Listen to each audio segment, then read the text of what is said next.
नमस्कार। मैं वीके शास्त्री अपने चैनल के माध्यम से आप सभी दर्शकों का बहुत बहुत स्वागत करता हूं। ग्रहों के महामंत्री, देवताओं के गुरु, देवगुरु बृहस्पति, जो कि ज्ञान, धन, संतान, विवाह और भाग्य के कारक होते हैं, वो 4 सितंबर को मेष राशि में वक्री होने जा रहे हैं और 31 दिसंबर 2023 तक मेष राशि में ही वक्री रहेंगे।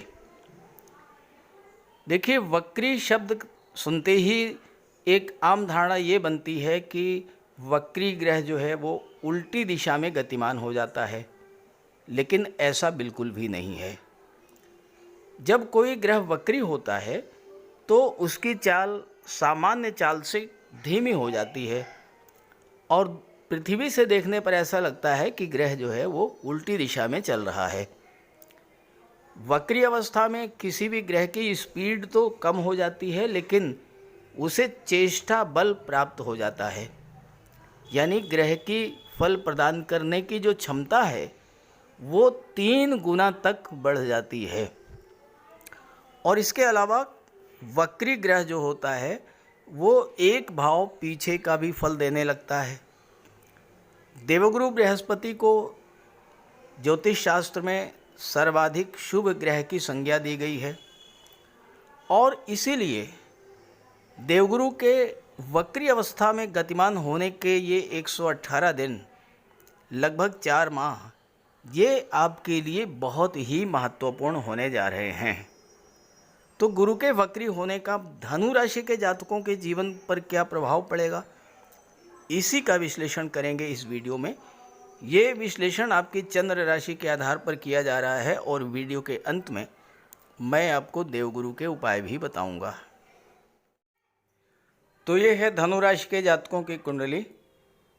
आपके लग्न के स्वामी देवगुरु बृहस्पति हैं और देवगुरु बृहस्पति का गोचर कुंडली के सबसे शुभ भाव पंचम भाव में है और यहाँ पर देवगुरु बृहस्पति 4 सितंबर को वक्री होने जा रहे हैं।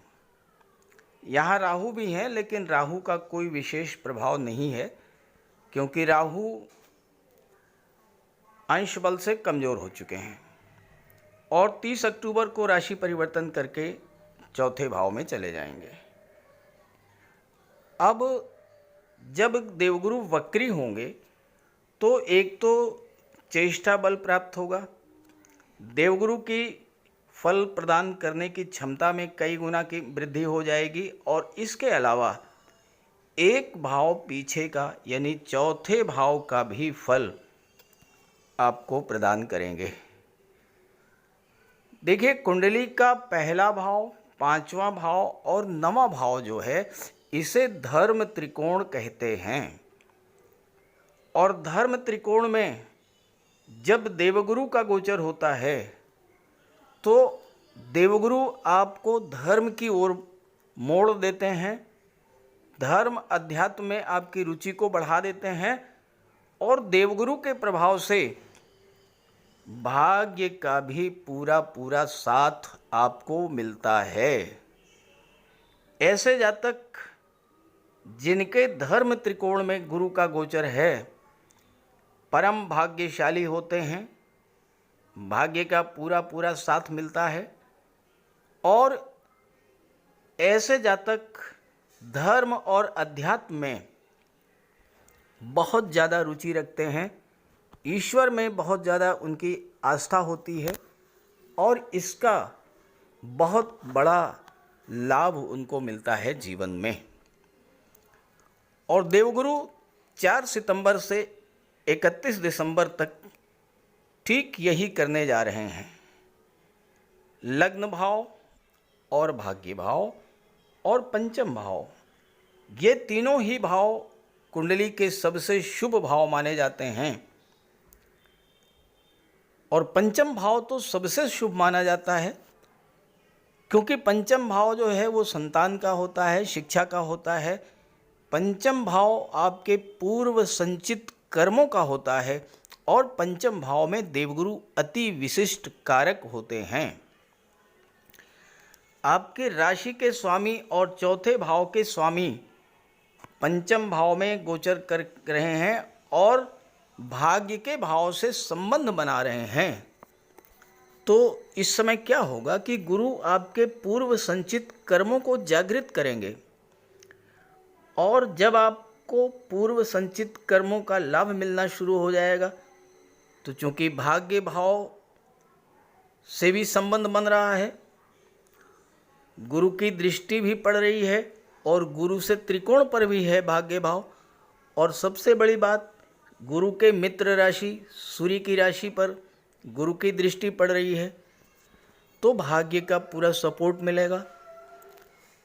आपके पूर्व संचित कर्म कैसे भी हैं, अगर खराब हुए तो चूंकि धर्म त्रिकोण में है, गुरु आपको धर्म से जोड़ देंगे, अध्यात्म से जोड़ देंगे, ईश्वर से जोड़ देंगे, तो पूर्व संचित कर्मों का नकारात्मक फल नहीं मिल पाएगा आपको, और पूर्व संचित कर्मों का सकारात्मक फल आपको कई गुना बढ़ करके प्राप्त होगा।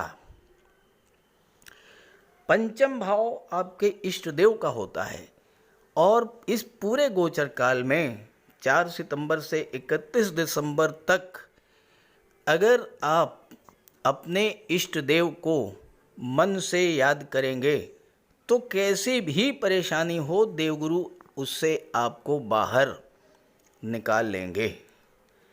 गुरु का ये गोचर पंचम भाव में संतान की प्राप्ति और संतान की प्लानिंग के लिए बहुत अच्छा है।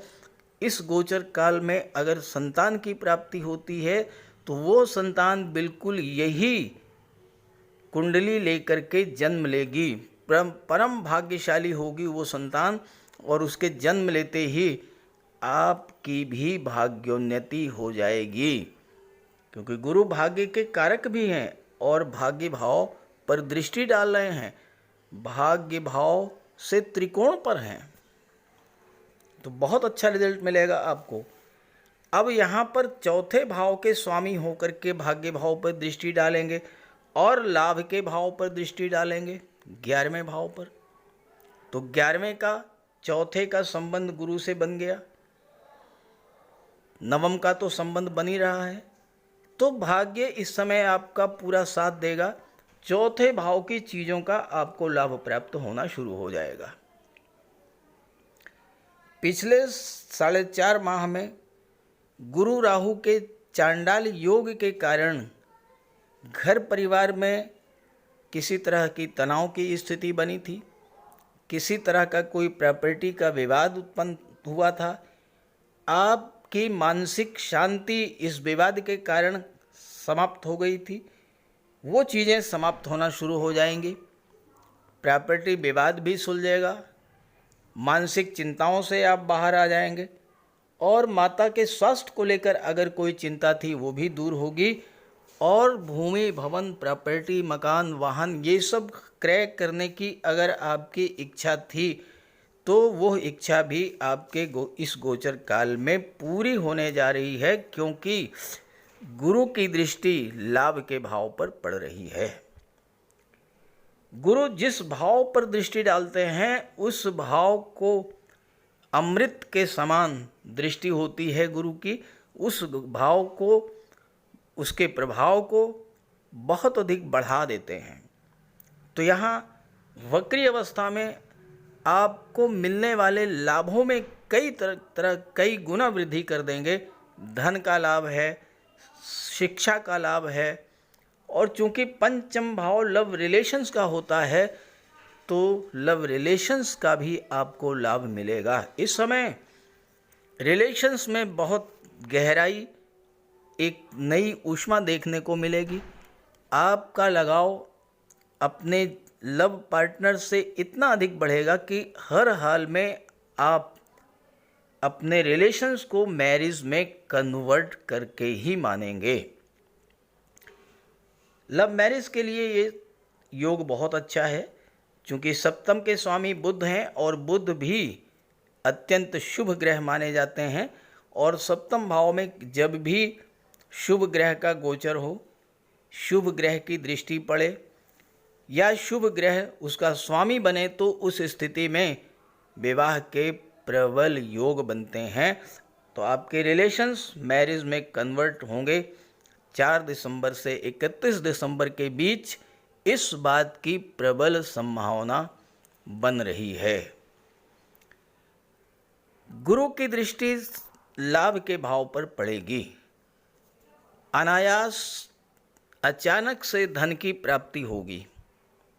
गुरु चांडाल योग बनने के कारण जो फाइनेंशियल क्राइसिस की स्थिति आपके जीवन में बनी थी वह समाप्त होगी। गुरु चांडाल योग बनने के कारण आपका पैसा कहीं फंस गया था, कहीं रुक गया था, कहीं डूब गया था, वो डूबा हुआ पैसा आपको प्राप्त होगा।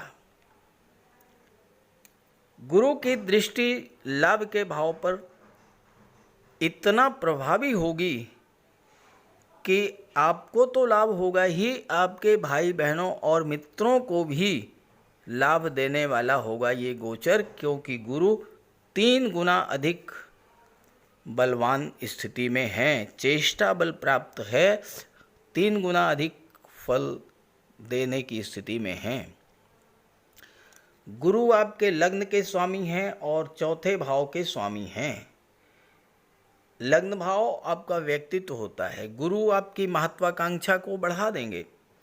चौथा भाव भौतिक सुखों का होता है। तो गुरु के प्रभाव से आप भौतिक सुख सुविधाओं की प्राप्ति भी करेंगे।